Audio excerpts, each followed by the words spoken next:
সূরা আল আনফালে একটি আয়াত রয়েছে যা একটি আহ্বান জানাচ্ছে, যেখানে আল্লাহ মূলত উম্মার কাছে একটি দাবি করছেন। আমি আগেও এই আয়াতটি নিয়ে কথা বলেছি, কিন্তু আয়াতটির অন্তর্নিহিত অনেক রত্ন এখনও অনাবিষ্কৃত রয়ে গিয়েছে। তাই এই খুতবায় আমি কিছু সময় ব্যয় করতে চাই শুধুমাত্র এই আয়াতটির কিছু বিষয় নিয়ে আলোচনা করার জন্য। প্রথমে আয়াতটির সরল অনুবাদ করার মাধ্যমে শুরু করছি। আ'আইদ্দুলাহুম মাস্তাতা'তু মিন কুওয়াতিন। আয়াতটি নাজিল হয় মুসলিমদের বদর যুদ্ধে বিজয় লাভের পর। আমার ধারণা সকলেই বদরের যুদ্ধ সম্পর্কে জানেন। বদর শেষ হয়ে গিয়েছে, মুসলিমরা বিজয়ী হয়েছে আর শত্রুরা পরাজিত হয়েছে, আর আমরা প্রচুর প্রচুর প্রচুর পরিমাণে যুদ্ধলব্ধ সম্পদ সংগ্রহ করেছি। এটা ছিল আনন্দ উদযাপনের একটা উপযুক্ত সময়। দীর্ঘ সময় পর এই প্রথম মুসলিমরা বড় কোনো সুসংবাদ পেলেন। আর এই বিজয়ের ঠিক পরেই আল্লাহ বলছেন, শত্রুদের জন্য আগাম প্রস্তুতি গ্রহণ করো। আ'আইদ্দুলাহুম, তোমরা মাত্র বিজয় লাভ করেছ, আর আল্লাহ বলছেন তাদের উদ্দেশ্যে প্রস্তুত হও। এটা প্রত্যাশিত যে আল্লাহ যুদ্ধের আগে বলবেন তাদের উদ্দেশ্যে প্রস্তুত হও, কিন্তু এখানে আল্লাহ বলছেন তাদের উদ্দেশ্যে প্রস্তুত হও বিজয়ী হওয়ার পরে। আল্লাহ আপনাকে জানিয়ে দিচ্ছেন যে তারা ফিরে আসবে। তিনি জানিয়ে দিচ্ছেন তারা নিশ্চিহ্ন হয়ে যায়নি। প্রকৃতপক্ষে তাদের জন্য প্রস্তুত হও বলার মাধ্যমে আল্লাহ এটাও জানিয়ে দিচ্ছেন যে এই বিজয়ের জন্য তোমরা যে প্রস্তুতি নিয়েছ তা পরবর্তী যুদ্ধের জন্য যথেষ্ট নয়, তোমাদের আরও বেশি প্রস্তুতি প্রয়োজন। সেটাই আল্লাহ আমাদের জানিয়ে দিচ্ছেন।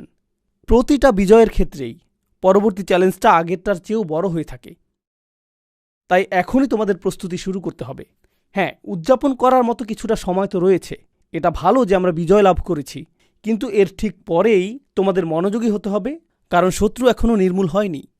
আ'আইদ্দুলাহুম। এখন কিভাবে আমরা তাদের জন্য প্রস্তুত হব? আল্লাহ আযজা ওয়া জাল্লা বলছেন, মাস্তাতা'তুম মিন কুওয়াতিন।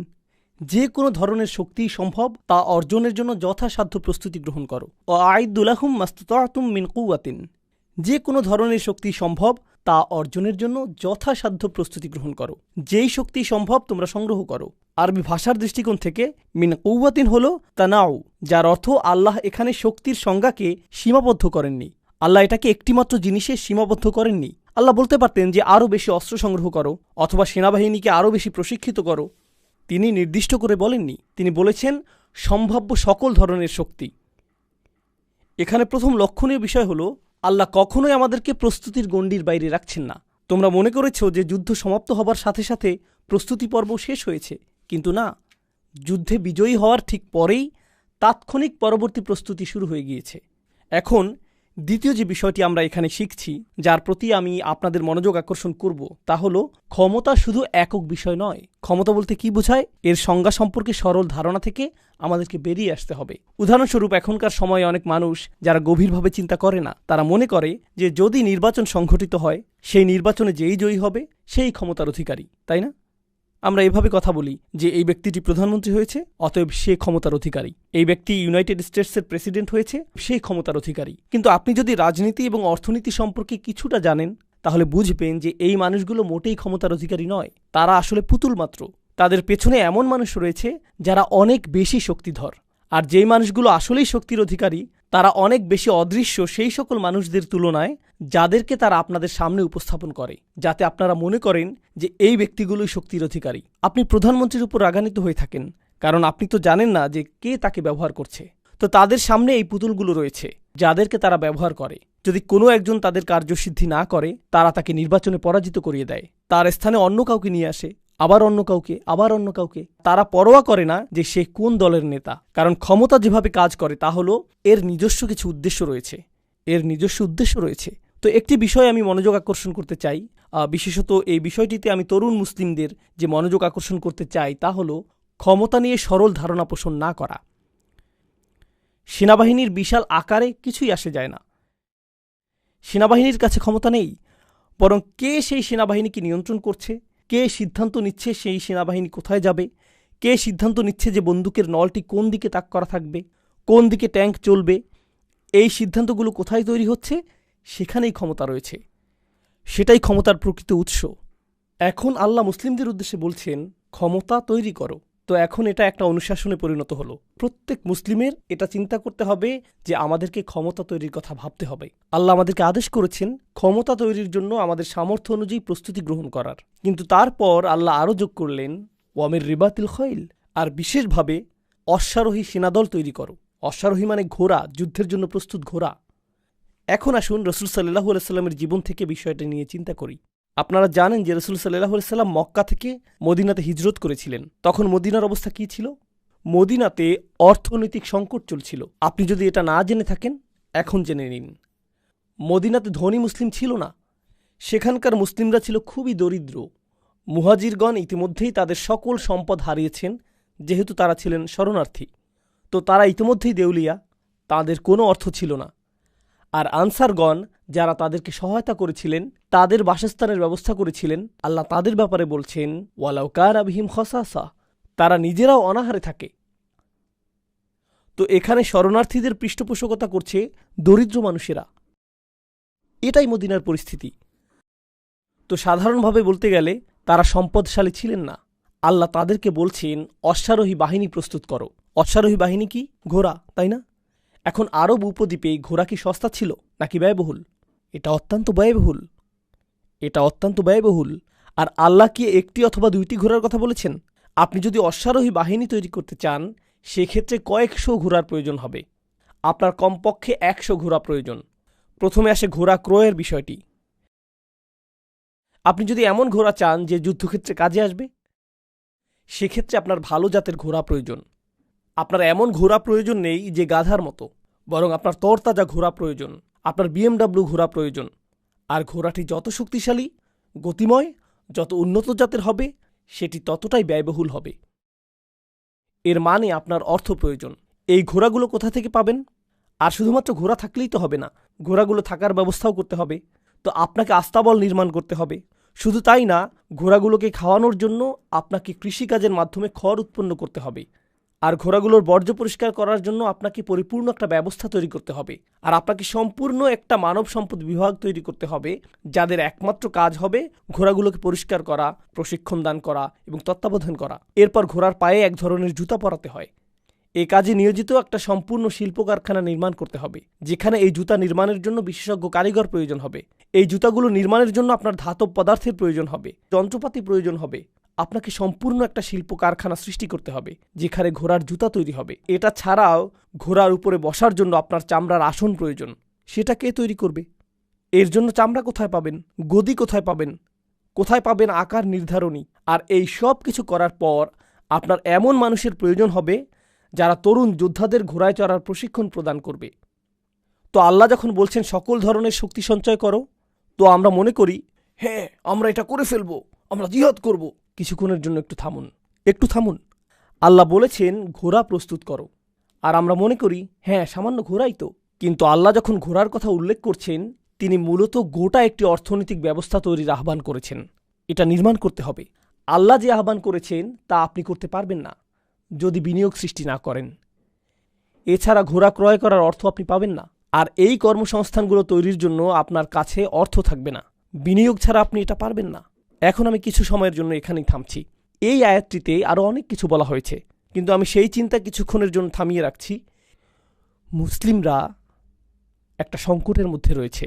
আর এই গত 1 বছরে এটা বেশ স্পষ্টভাবেই প্রমাণিত হয়েছে যে যদিও আমাদের সংখ্যা পৃথিবীর মোট জনসংখ্যার 20%-এরও বেশি, গণহত্যা বন্ধের জন্য আমাদের সকলের সম্মিলিত কান্না এবং চিৎকার বাস্তবিক অর্থে কিছুই করেনি। বাস্তবিক অর্থে এটা কিছুই করেনি। আর আমরা সকলেই জানি যে যা ঘটছে তার জন্য অমুসলিমরা যখন উদ্বিগ্ন হয়ে পড়েছে, তখনই এটা গুরুত্বপূর্ণ বিষয়ে পরিণত হয়েছে। পৃথিবী এটাকে অধিক গুরুত্বপূর্ণ হিসেবে গ্রহণ করা শুরু করেছে এজন্য না যে মুসলিমরা বলেছে নিরাপরাধ বেসামরিক মানুষদের হত্যা করা অনুচিত, হাসপাতালগুলোতে বোমা নিক্ষেপ করা অনুচিত, স্কুলে বোমা নিক্ষেপ করা অনুচিত, নিরাপরাধ মানুষকে কারাগারে রাখা অনুচিত।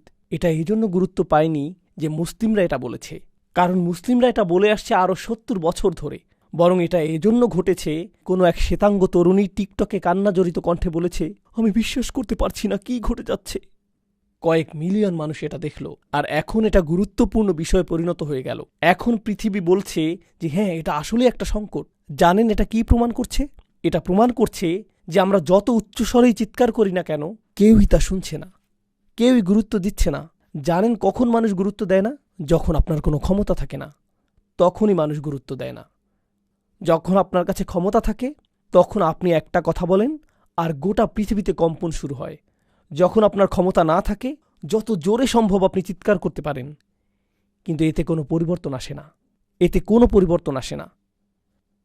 কখনো কখনো আপনার যখন ক্ষমতা থাকে আপনার মুখ খোলারও প্রয়োজন হয় না, আপনা আপনি কাজ হয়ে যায়।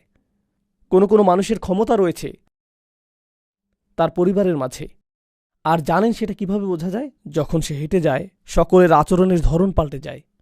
তাকে কণ্ঠস্বর উঁচু করতে হয় না, তাকে চিৎকার চেঁচামেচি করতে হয় না, তাকে কাউকে আঘাত করতে হয় না, কারণ ইতিমধ্যেই তার ক্ষমতা রয়েছে। তো এটা আমাদেরকে উপলব্ধি করায়, আর এটা স্বাচ্ছন্দ্য দানকারী অনুভূতি না।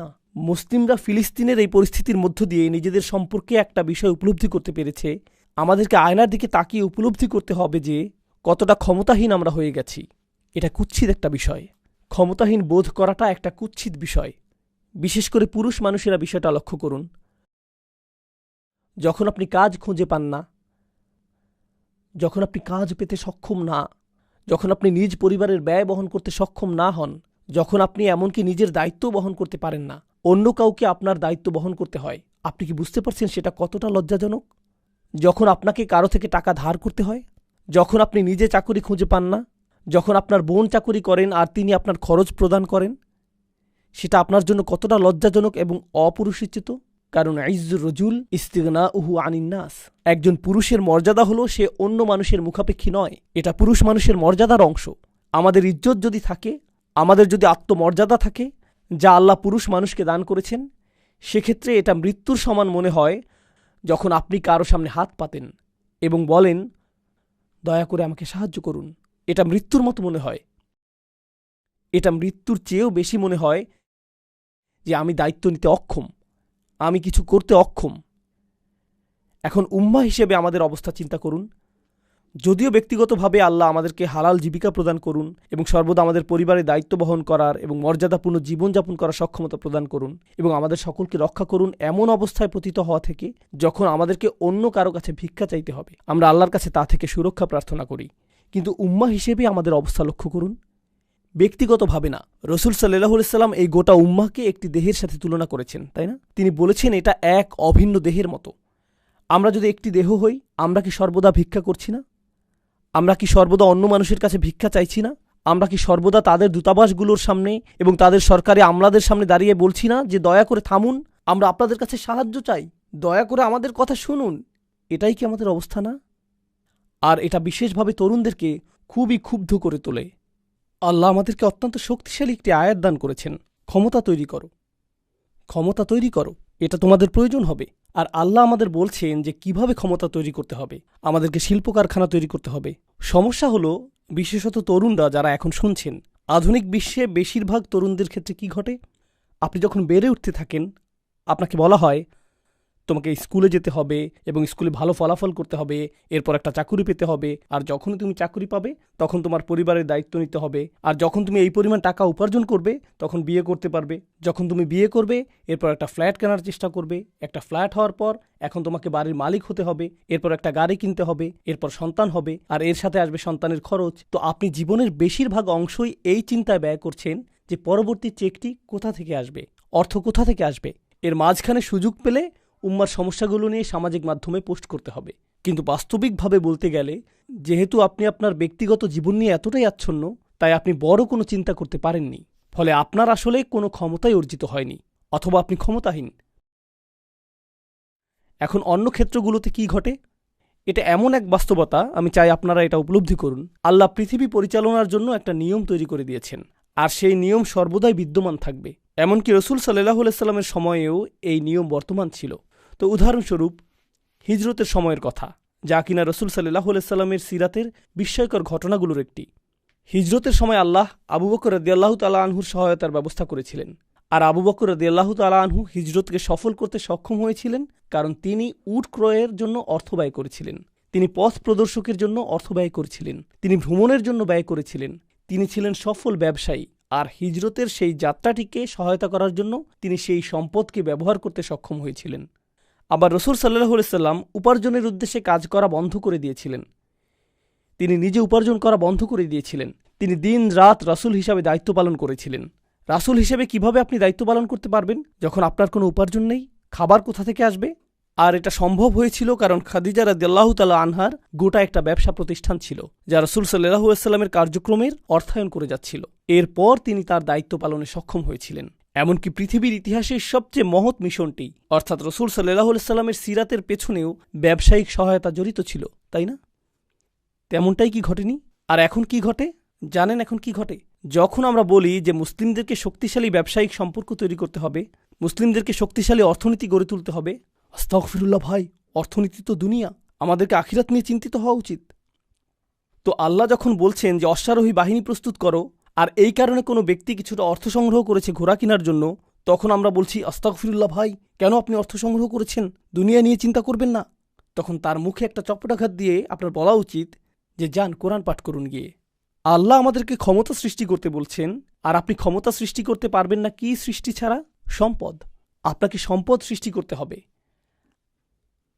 আজকের এই উপস্থিতির মধ্যে কিছু মানুষ রয়েছেন ব্যবসায়ী, আর আলহামদুলিল্লাহ আল্লাহ তাদেরকে সফলতা দান করেছেন।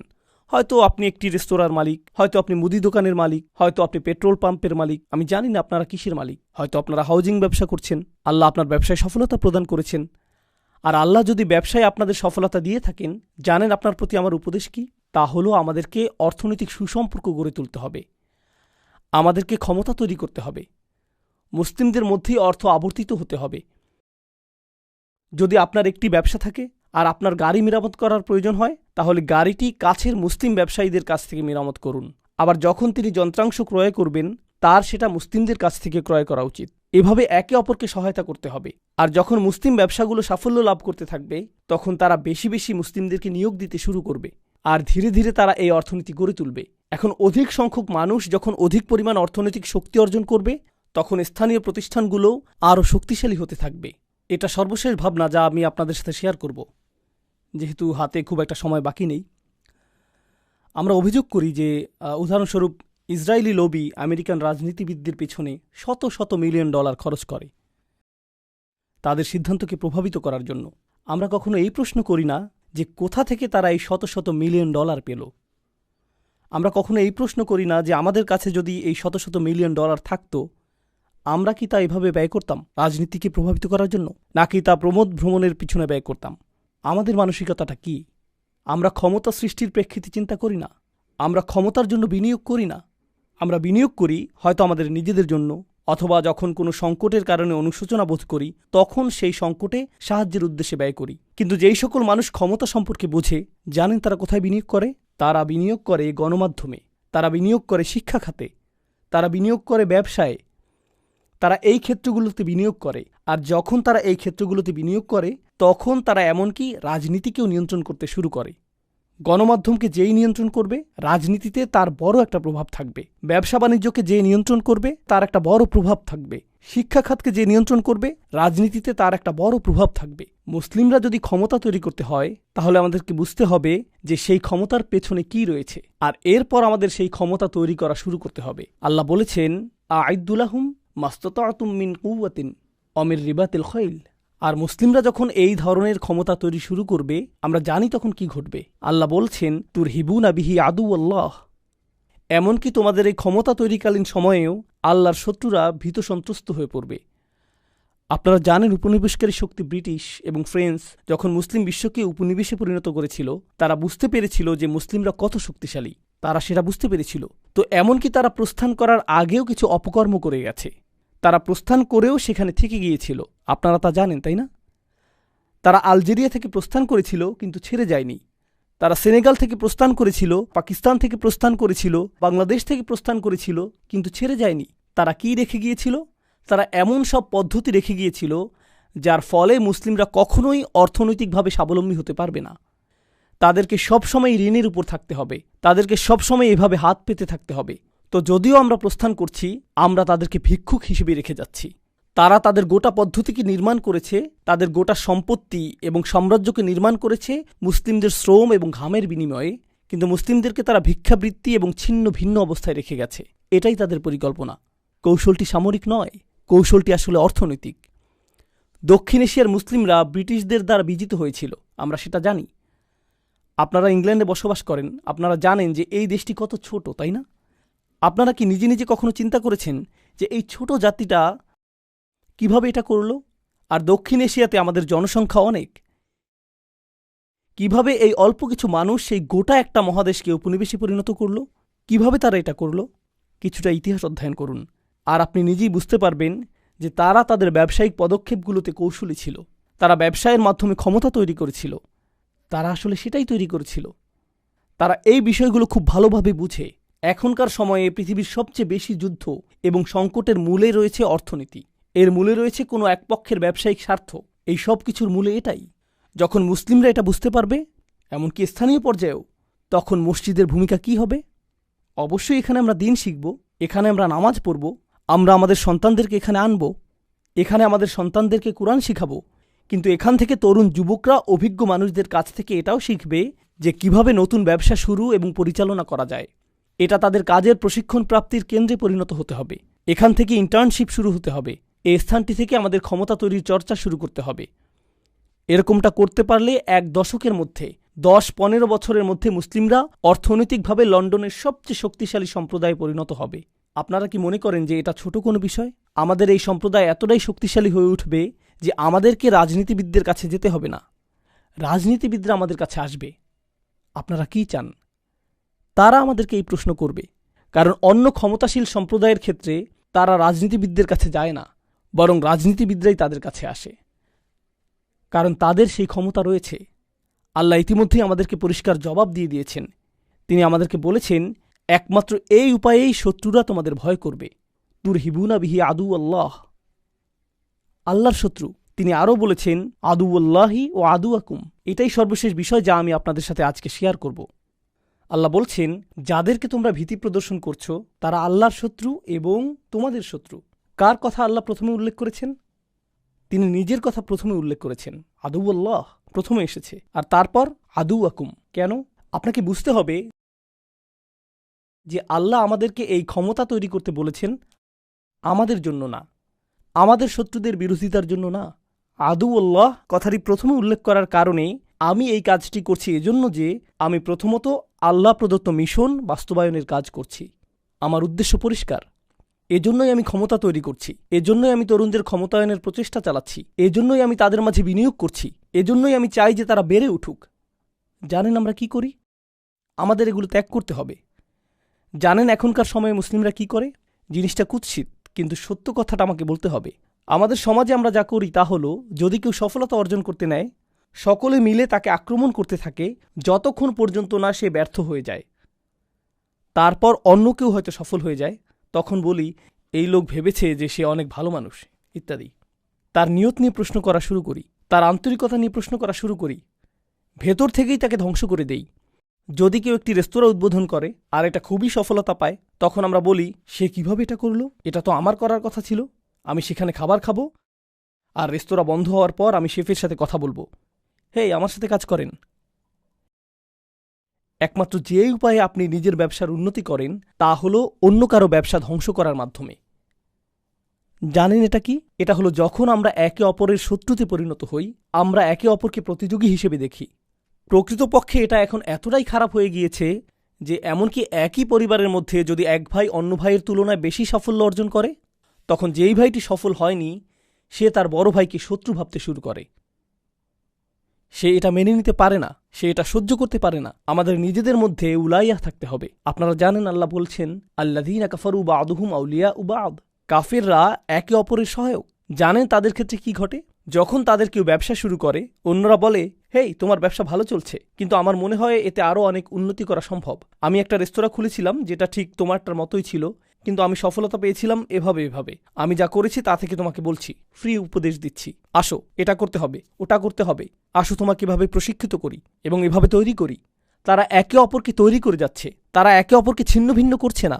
যে মুহূর্তে সে সফলতা পায় তখনই বলে, আমি তো সফলতার একটা পর্যায়ে পৌঁছে গিয়েছি, এখন আমার নিজের লোকদের প্রতি মনোযোগ দিতে হবে। আমি ফিরে আসব এবং বলবো, হেই আমি সফলতা পেয়েছি, কে আছো যে এটা করতে আগ্রহী, আসো তোমাকে উঠতে সহায়তা করি। এটাই উলাইয়ার মানসিকতা। এজন্যই আল্লাহ বলছেন, আল মুমিনুনা ওয়াল মুমিনাত বা'দুহুম আউলিয়াউ বা'দ। ইমানদার পুরুষ এবং ইমানদার নারীগণ একে অপরের মিত্র, তারা একে অপরকে সহায়তা করে। আমাদের সংস্কৃতিতে এমন কিছু বিষয় সৃষ্টি হয়েছে, আল্লাহর শপথ আমি যদি এটা নিজের চোখে না দেখতাম তাহলে বিশ্বাস করতাম না। আমাদের এমন মানসিকতা তৈরি হয়েছে। আমি একটা জায়গায় গিয়েছিলাম যেটা একটা অমুসলিম দেশ, আর সেখানে অনেক মুসলিম ডাক্তার রয়েছে। সেই দেশে ডাক্তাররা ভালো অর্থ উপার্জন করে। দেশটির নাম বলছি না। একজন মুসলিম ডাক্তারকে দেখেছি যিনি ছিলেন একটি হাসপাতালের বিভাগীয় প্রধান। তিনি সফল। আর একটি অনুষ্ঠানে তার তরুণ মুসলিম মেডিকেল কলেজ ছাত্রদের সাথে সাক্ষাৎ হয়, যারা তার কাছে পরামর্শ চাইল। তারা জিজ্ঞেস করছিল কোথা থেকে ডিগ্রি নিতে হবে, এই জাতীয় বিষয়। কারণ স্পষ্টতই তারা এমন কাউকে জিজ্ঞেস করবে যে ইতিমধ্যেই সফল হয়েছে। আর তিনি ইচ্ছাকৃতভাবে তাদেরকে খারাপ পরামর্শ দিচ্ছিলেন। আপনি অবাক হয়ে ভাবছেন কেন তিনি খারাপ পরামর্শ দিবেন? কারণ এই তরুণ প্রজন্মকে আমি যদি ভালো পরামর্শ দেই, আমি ইতিমধ্যেই দেখতে পাচ্ছি যে ২০ বছরের এই তরুণ আমার ২০ বছর বয়সের তুলনায় ৫ গুণ বেশি বুদ্ধিমান। তো সে ৫ বছরের ব্যবধানে আমার দ্বিগুণ সফলতা লাভ করবে। যা অর্জন করতে আমার ২০ বছর লেগেছে, সে সেটা ৩ বছরে করে ফেলবে। আমি এই ধরনের প্রতিযোগিতা চাই না। আমি তাকে খারাপ পরামর্শ দিব, যাতে যথাসম্ভব তার অগ্রগতিকে ধীরগতি করে দিতে পারি। এটা খুবই কমন একটা মুসলিম মানসিকতা। আর যতক্ষণ পর্যন্ত আমাদের এই মানসিকতা থাকবে, সর্বশেষ এই বিষয়টি আমি আপনাদের সাথে শেয়ার করব, যতক্ষণ পর্যন্ত আমাদের এই মানসিকতা থাকবে, আমরা ক্ষমতা অর্জন করতে পারবো না। আমরা এই আয়াতের অনুসরণ করতে পারবো না। ওয়া'আইদ্দু লাহুম মাসতাতা'তুম মিন কুওয়াতিন। আমাদের শত্রুরা সবচেয়ে শক্তিশালী যে আঘাতটা করে তা সম্ভবত বোমা নিক্ষেপ নয়। আমাদের শত্রুদের সবচেয়ে শক্তিশালী আক্রমণ মিডিয়া নয়। আমাদের শত্রুদের সবচেয়ে শক্তিশালী আক্রমণটা হলো তারা আমাদেরকে পরস্পরের মিত্র হওয়া থেকে বিরত রাখে। কারণ তারা জানে যে মুসলিমরা একবার একে অপরের মিত্র হয়ে গেলে এটুকুই যথেষ্ট। এটাই আনতুমুল আ'লাউন। তখন আমরাই শীর্ষে থাকব। তখন কোনো কিছুই আমাদেরকে থামাতে পারবে না। আমাদের মৈত্রী ছাড়া অন্য কিছু তাদেরকে এতটা ভীত সন্ত্রস্ত করে না। তাই তারা মুসলিমদের ভিতরে যত বেশি সম্ভব বিভাজন, যত বেশি সম্ভব সন্দেহ, যত বেশি সম্ভব প্রতিযোগিতা, যতটা সম্ভব ঘৃণা সৃষ্টি করে, এর জন্য তারা যথাসাধ্য চেষ্টা করে। তাই আমরা পাশের মসজিদটিকে প্রতিযোগী হিসেবে দেখি না। আমরা অন্য শায়েখকে প্রতিযোগী হিসেবে দেখি না। এই শায়েখ বনাম সেই শায়েখ। এটা রেসলিং খেলার জায়গা না ভাই। এটা রেসলিং না। আর যতদিন পর্যন্ত আমরা বারবার এই ফাঁদে আটকা পড়তে থাকবো, আমরা কাঁদতেই থাকবো। আর আমাদের এই কান্না কেউই শুনবে না। কারণ আমরা কখনোই ক্ষমতা তৈরি করিনি। আমরা কখনোই ক্ষমতা তৈরি করতে সক্ষম হইনি। আর আমাদেরকে একে অপরের প্রকৃত মিত্র হিসেবে প্রস্তুত করুন। এখন থেকে যখন আপনি জুমার নামাজ পড়তে আসবেন, আপনি তো প্রতি সপ্তাহেই আসবেন। এটা আল্লাহর পক্ষ থেকে আমন্ত্রণ। কেউ আপনাকে ইমেইল পাঠাবে না, আপনি নিজেই আসবেন। প্রতি সপ্তাহে যখন আপনি আসবেন, এমন কারোর সাথে পরিচিত হবেন যাকে আপনি আগে থেকে চিনতেন না। সে কি করে তা জানার চেষ্টা করুন। বিশেষত বয়স্করা নিজ উদ্যোগেই তরুণদের সাথে পরিচিত হবেন। নতুন কারোর সাথে পরিচিত হবেন, জানার চেষ্টা করবেন তার কি সাহায্য প্রয়োজন। এমনকি যদি আপনারা পরস্পরকে 1% সাহায্যও করতে পারেন, কখনো সাহায্য হতে পারে শুধু পরামর্শ, কখনো সাহায্য হতে পারে আপনি কাউকে অন্য কারোর সাথে যোগাযোগ করিয়ে দিলেন, সামান্য একটি প্রচেষ্টা। আপনারা কল্পনা করতে পারবেন না যে 1 বছরের ভিতরে এই সমাজটি কতটা শক্তিশালী সমাজে পরিণত হবে। কল্পনা করতে পারেন 1 বছরের মধ্যে আপনি যখন রাস্তায় হাঁটবেন, প্রত্যেককেই আপনি চিনবেন। এটা কি অসম্ভব? এটা মোটেও অসম্ভব না। কিন্তু আমরা উলাইয়া নিয়ে চিন্তা করছি না, সেজন্যই এটা ঘটছে না। আসসালামু আলাইকুম বলে যত দ্রুত জুতা নিয়ে বাইরে চলে যাব, এরকম হলে চলবে না। এর পরিবর্তে প্রত্যেক সপ্তাহকেই মৈত্রী তৈরির, সম্পর্ক তৈরির, নেটওয়ার্ক তৈরির সুযোগ হিসেবে গ্রহণ করুন। এখানকার ক্যারিয়ারে সফল প্রত্যেক ব্যক্তি জানে যে আপনার ক্যারিয়ার, আপনার ব্যবসার সফলতার মূলে রয়েছে নেটওয়ার্ক, তাই না? কয়েকশো নেটওয়ার্ক, কখনো কয়েক হাজার নেটওয়ার্ক প্রতি সপ্তাহে চোখের সামনে থাকে। এটা একটা মুসলিম সমাবেশ যা প্রতি সপ্তাহে আল্লাহ আপনার জন্য আয়োজন করেছেন, যাতে মুসলিমরা পৃথিবীর বুকের সবচেয়ে শক্তিশালী জাতিতে পরিণত হতে পারে। আমরা শুধু এটা ব্যবহার করছি না। আল্লাহ আজ্জা জাল্লাহ আমাদেরকে তার প্রত্যাশিত উম্মাতে পরিণত করুন এবং এই উম্মাকে বিজয় দান করুন। বারাকাল্লাহু লি ওয়া লাকুম ফিল কুরআনিল হাকিম ওয়া নাফা'নি ওয়া ইয়্যাকুম বিল আয়াতি ওয়া যিকরিল হাকিম।